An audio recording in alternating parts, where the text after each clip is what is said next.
Pag pinag-usapan ang politika sa San Juan, kadikit na ng pangalang Estrada ang pangalang Zamora. Kakampi at kabalikat ng dating Pangulo at ngayon Mayor ng Maynila na si Joseph Estrada, si Congressman Ronnie Zamora.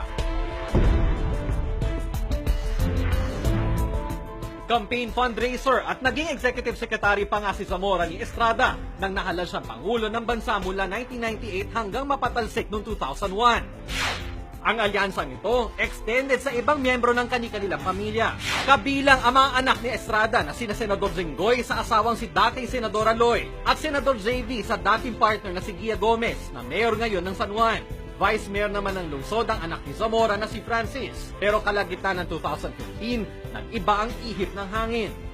Noong June 12, 2015, si Senador Jinggoy Estrada ay nagpatawag ng isang pagpupulong sa loob ng kanyang kulungan sa Campo Crame. Nagulat po sila nang biglang dumating po si Mayor Gia Gomez. Pero hindi sa mismong pulong na alarma si Vice Mayor, kundi sa umano'y na buong maitim na balak ng mga ehersito Estrada sa San Juan.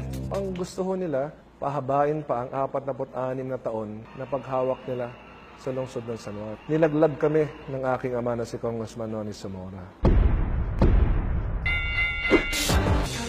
Dahil dyan, nagdeklara si Vice Mayor Francis na kakalabanin niya si Gomez sa darating na halalan. Trinedor daw kasi siya ng mga ehersito Estrada para lang manatili sa poder. Itinanggi ni Senador JV Ejercito ang mga pahayag ng Batang Zamora. The mere fact na sinuportahan ko si Ronnie Zamora sa dahilang ayoko magsabay-sabay kami dito. Iniiwasan namin na magkaroon sana ng dynasty, mukhang sila pala ang may plano. At sa halalan 2016, tuluyan na ngang natibag ang tila sementadong alyansa ng mga ehersito Estrada at Zamora.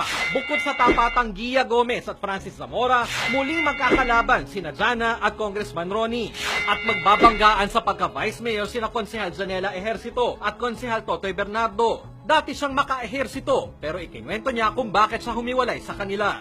Sabi sa akin, tumakbo kong congressman, labanan ko si Congressman Ronnie Zamora. Wala akong gagastusin kahit 5. Ngunit sa isang kondisyon na kung ako'y mananalo, isang term lang ako.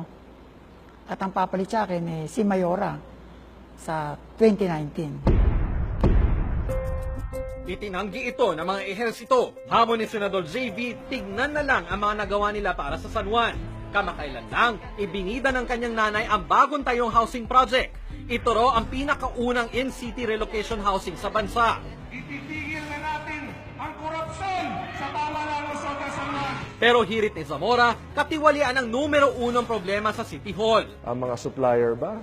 Talaga bang dumadaan sa tamang proseso ng bidding? What's happening here is, yung mga bidders, nakokontrol din nila. Buwelta naman ni Senator JV, sinamantala ng mag-amang Zamora ang kanilang pork barrel para iangat ang mga sarili. Saan nangyari? Ibinigay niya sa Office of the Vice Mayor sa kanya pong anak. Sa kabila ng batuhan ng akusasyon sa korupsyon, parehong kinasuhan ng ombudsman sina Ejercito at Zamora at ibang dating konsehal kaugnay sa maanumalyang pagbili ng mga armas gamit ang Calamity Fund noong 2008. That is for the courts and the ombudsman to decide.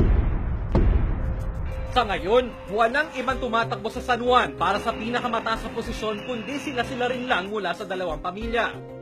Iisa lang ang San Juan sa mga lungsod sa Pilipinas kung saan umiiral ang political dynasty. Umaasa na track record at mga pangako na tupad ang magiging basihan sa pagkakaluklok ng mga lider ngayong halalan at hindi dahil lamang sa sikat na huling pangalan.